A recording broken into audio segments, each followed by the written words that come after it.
কিছু করার তাগিদ নিয়ে নতুন উদ্ভাবনী চিন্তায় স্বল্প পুঁজির বিনিয়োগে টোটোকেই দোকান হিসেবে তৈরি করে নিয়েছেন মালদহের এক মহিলা। ফাস্টফুডের দোকান এখন টোটো।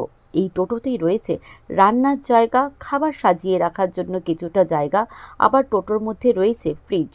অভিনব এই খাবারের দোকানের নাম দেওয়া হয়েছে মিট অন হুইল। এই মিট অন হুইলে শুধুমাত্র হরিণঘাটা মিটই পাওয়া যায়। মালদহ শহরের রাস্তায় এখন এই টোটো দোকান অবাক করছে সকলকে। যদিও ঘুরে ঘুরে নয়, একটি নির্দিষ্ট জায়গায় দাঁড়িয়ে চলছে দোকান। মালদহ শহরের পার্কের সামনে বসছে এই মিট অন হুইল দোকানটি। বেসরকারি সংস্থায় কর্মরত স্বামীর পাশে থেকে নিজেও কিছু করবে এমনটা দীর্ঘদিন ধরে ভাবছিলেন তিনি। কিন্তু মালদহ শহরের মতো জায়গায় দোকান কিনে বা ভাড়া নিতে অনেকটা টাকার প্রয়োজন। তাই সামান্য বিনিয়োগে কিছু করার চিন্তাভাবনা থেকে ইউটিউবে ভিডিও দেখে টোটোতে দোকান তৈরির ভাবনা আসে সাগরিকা সাহার। এরপর পুরনো একটি টোটোকে দোকানের আদলে তৈরি করে বদলে দেওয়া হয় চলমান দোকানে। শুনে নেব সাগরিকা সাহার সেই অভিজ্ঞতার কথা। Time Bangla live bureau report. আমরা ইউটিউব দেখি, নেটে সার্চ করে থেকে আইডিয়া রয়েছে।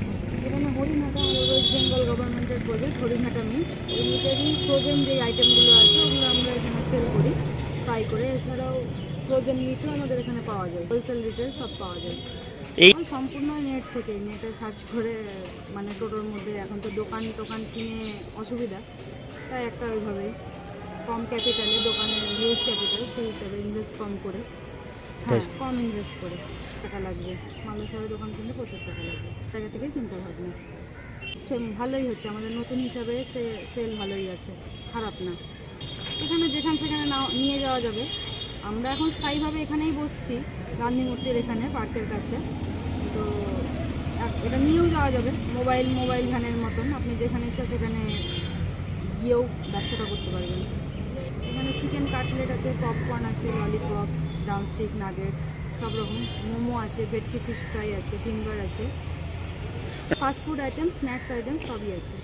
এছাড়া আমাদের কাঁচা মাংস, র মিট, এটাও আছে অ্যাভেলেবেল।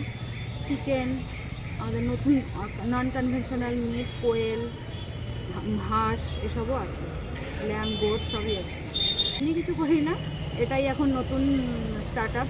যাই হোক, এমনি একটা কিছু করার ইচ্ছা ছিল, সেই থেকেই ভাবলাম। আপনার গ্র্যাজুয়েশন না, ওরকম তো করিনি, এটাই নিজের থেকে একটা কিছু করার ইচ্ছা ছিল, তাই। আমার নাম সাগরিকা সাহা।